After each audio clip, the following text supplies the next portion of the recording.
لا، رموا علينا مناشير من رفح. نزحنا من رفح الى دير البلع. هوا اني برضك الاقي امان؟ طبعا فيش امان، فيش امور بالمره، ماديا واقتصاديا كلش الحمد لله صعب، فيش اي حاجه، فيش امان في قطاع غزه كله يعني. طبعا نهائيا فيش امان. لا لا.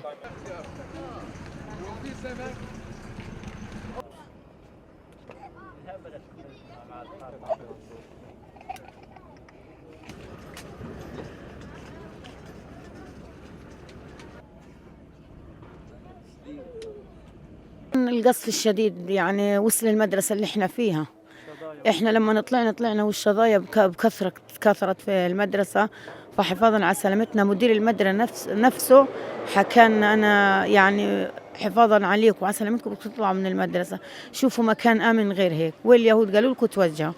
فاحنا جينا هون عشان احنا إلي سلاف أنا قبلنا في الدير، احنا جينا عندهم.